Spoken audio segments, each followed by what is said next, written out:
Votre attention s'il vous plaît. Cet élément est en français. Contactez-nous pour savoir s'il est aussi disponible en la langue de votre préférence. Veuillez aussi noter qu'il est en audio uniquement. Dépourvu de ce fait d'image originaire. Nous sommes Christ Equality Fondation. Œuvre évangélique internationale. Nous sommes christequality.com. Nous sommes évangile-éternel.com. Nous sommes toi et moi. Nous sommes vous et nous. Nous sommes tous ensemble réunis, main dans la main pour la conservation, la promotion et le partage de notre commun héritage, qu'est l'évangile éternel, ou le pourquoi de chaque chose. Motivez-nous s'il vous plaît, de continuer à vous servir, en souscrivant à l'une de nos YouTube channels, qui correspond à votre version linguistique. Souscrivez s'il vous plaît. À présent, la rubrique Pasteur et thème vous invite à suivre L'homme de Dieu, le docteur Philippe Soumbou, ministre de l'Évangile éternel. Recherchez-vous les enseignements du docteur Philippe Soumbou.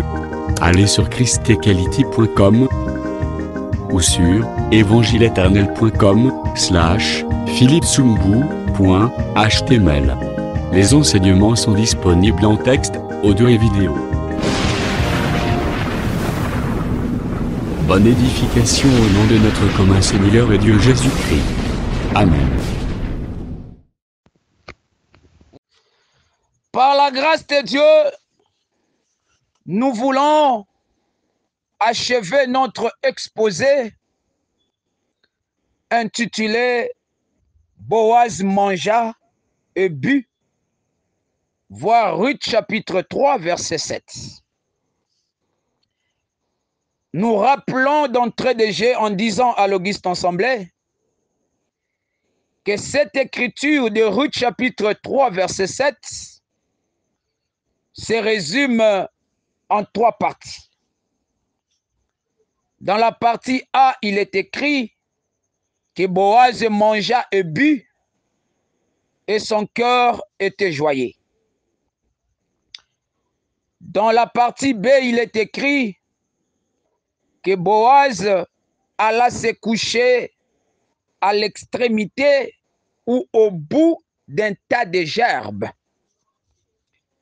Enfin, il est écrit que Ruth vint tout doucement découvrir les pieds de Boaz et se coucha.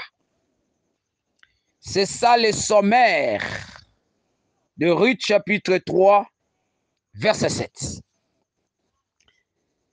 Dans la première séance, nous avions touché la partie A.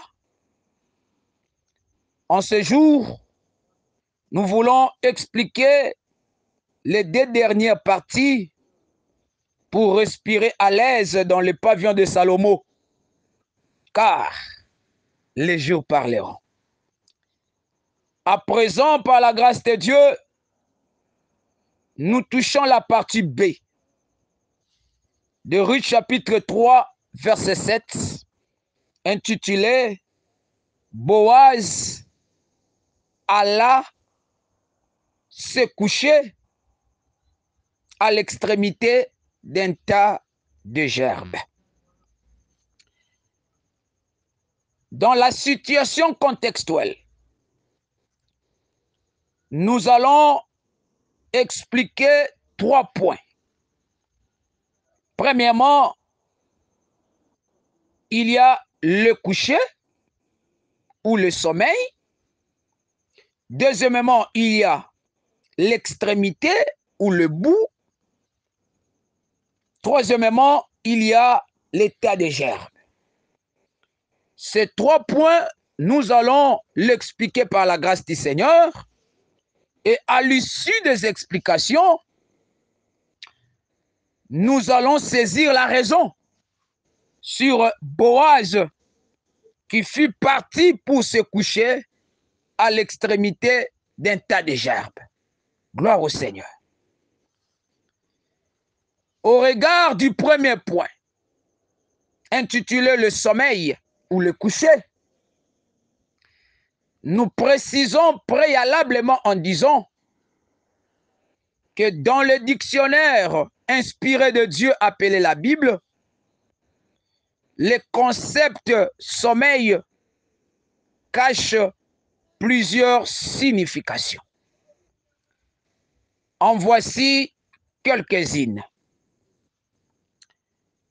Dans la première signification, nous disons que d'après 2 Samuel chapitre 4, verset 7, le coucher ou le sommeil représente le repos.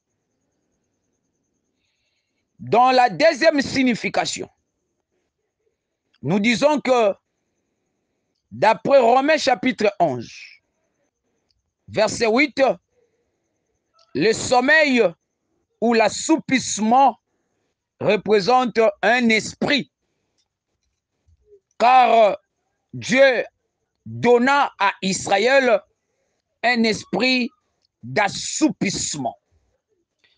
C'est que le sommeil, selon cette écriture de Romains 11, 8, c'est tout un esprit.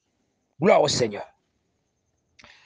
Dans la troisième signification, nous disons que d'après le livre des Proverbes, chapitre 6, versets 9 à 10, le sommeil représente la paresse ou le main croisé. Oui, frère, selon cette écriture.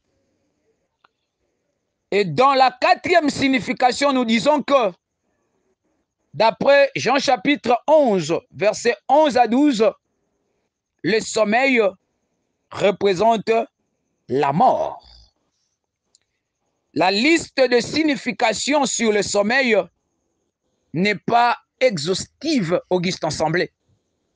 Mais par la grâce de Dieu, nous avons touché 4 significations sur le concept sommeil. Dans le premier aspect, nous avons touché le sommeil comme le repos. Dans le deuxième aspect, nous avons touché le sommeil comme un esprit. Dans le troisième aspect, nous avons touché le sommeil comme la paresse ou le main croisé. Et dans la quatrième signification, nous avons touché le sommeil comme la mort. Et dans le même ordre d'idées, nous voulons maintenant toucher le deuxième concept. Parce que nous avons dit que nous allons expliquer le sommeil, premier concept.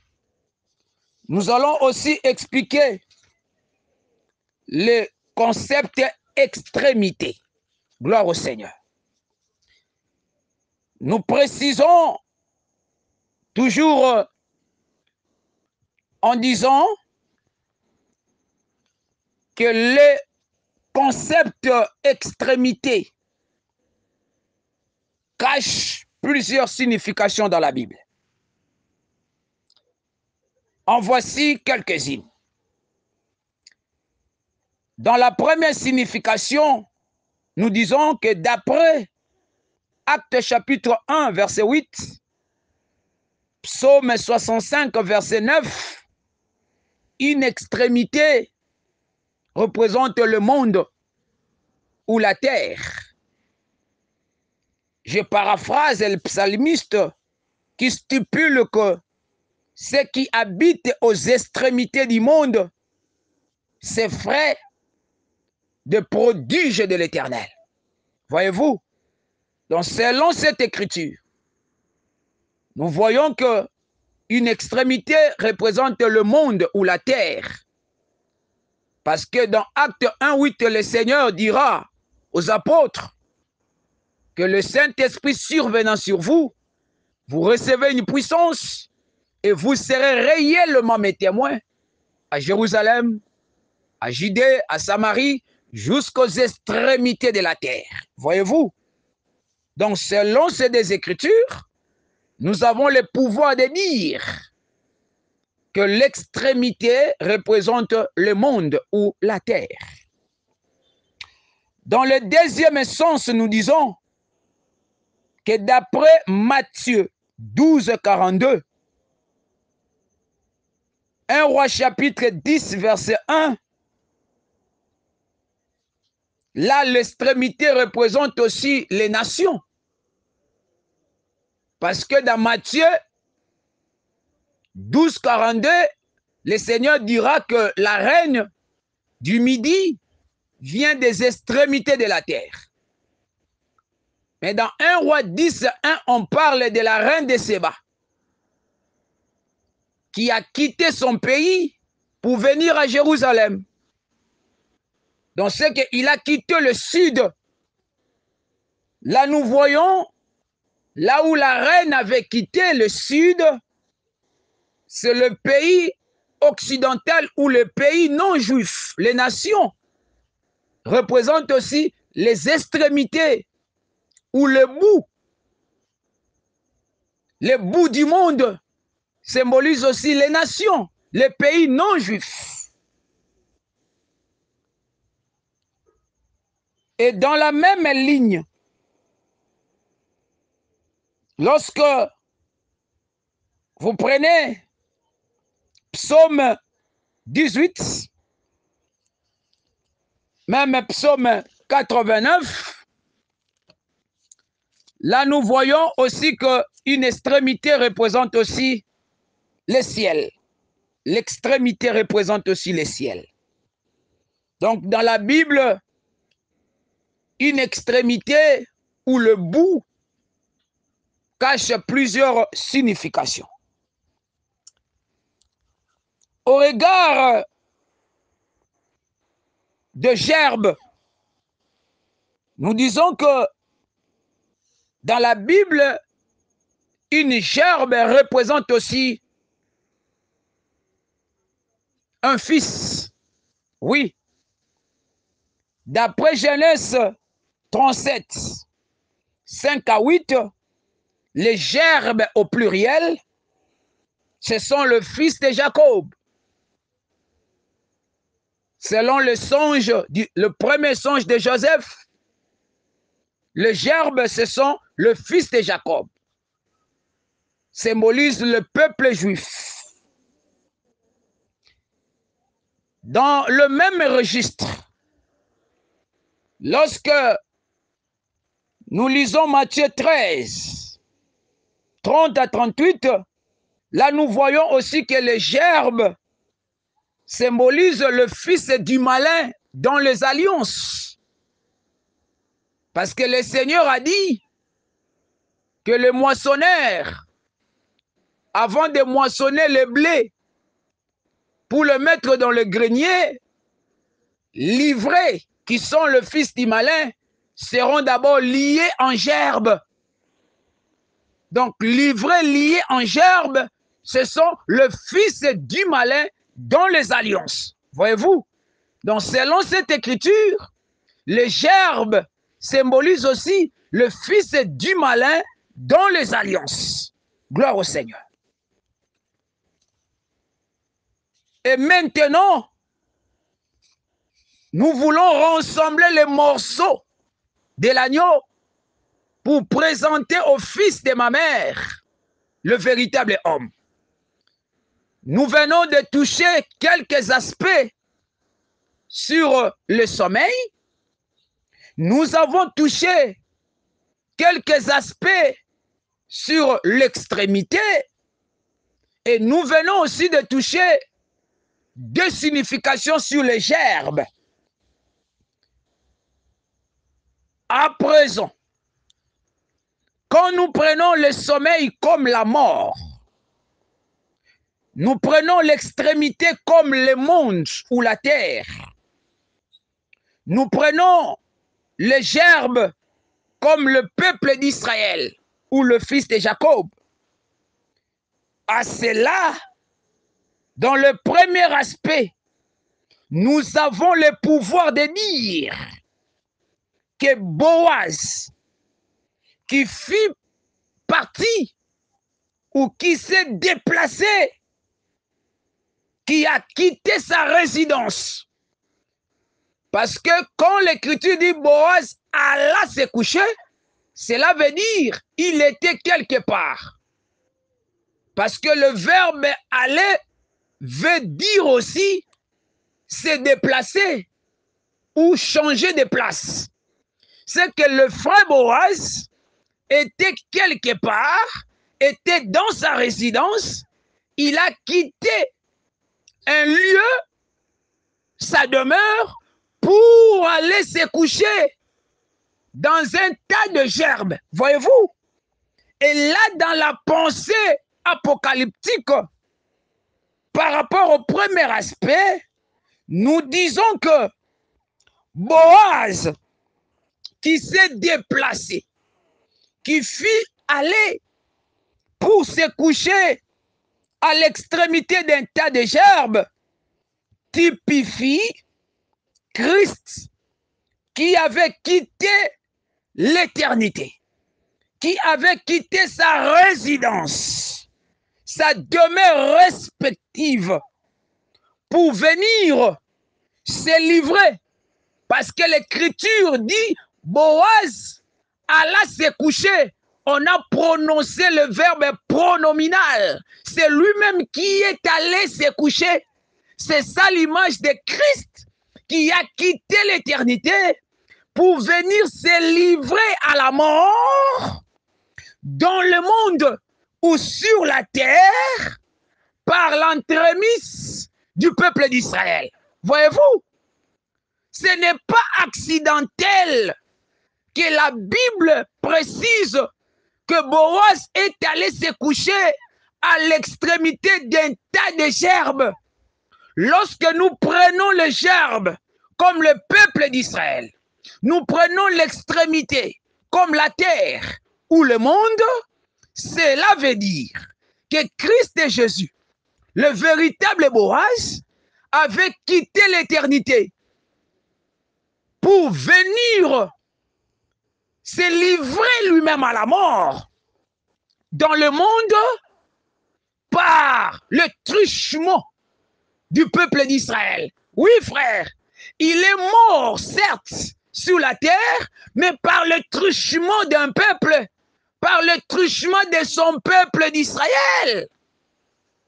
Il y a plusieurs témoins qui sont avec moi. Jean chapitre 1, verset 5 dit, la lumière luit dans les ténèbres, mais les ténèbres ne l'ont point reçu. Là, les ténèbres, là, c'est le juif. Parce que Jean 1, verset 11 dit, il est venu chez les siens et les siens ne l'ont point reçu. Voyez-vous? Lui, le Seigneur, est venu dans ce monde, mais à travers un peuple. Il est venu sur la terre à travers un peuple appelé Israël. Il est venu à l'extrémité à travers les gerbes. Voyez-vous? Et quand vous prenez Luc 24, verset 19, ce sont les principaux sacrificateurs, les magistrats qui ont livré le Seigneur à la mort. 1 Thessaloniciens 2, verset 15, ce sont les Juifs qui ont fait mourir le Seigneur.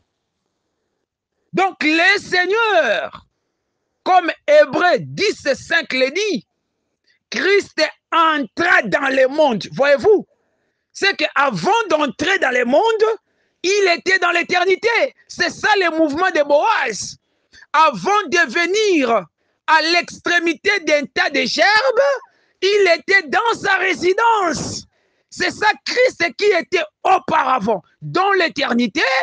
Il a quitté l'éternité pour venir à l'extrémité d'un tas de gerbes. C'est-à-dire, il est venu dans le monde pour se livrer à la mort à travers un peuple, par l'entremise du peuple d'Israël. Gloire au Seigneur. Et cette pensée, Auguste Ensemblé, nous ramène aussi Dans le livre de Genèse chapitre 46, verset 4. C'est une écriture très prophétique. Là, nous voyons Dieu lui-même dira à Jacob dans le songe que moi-même, je descendrai avec toi en Égypte et moi-même, je t'en ferai remonter. Écoutez la dernière partie. Je dis, Joseph te fermera les yeux. Très, très important. C'est Dieu lui-même qui a dit à Jacob que Joseph, ton fils, te fermera les yeux. Voyez-vous? Est-ce qu'il y a un aigle qui voit ici? Dans la situation contextuelle, prophétiquement, Joseph, qui devait fermer les yeux de son père Jacob en Égypte, typifie Israël qui a fait mourir leur Dieu, leur père.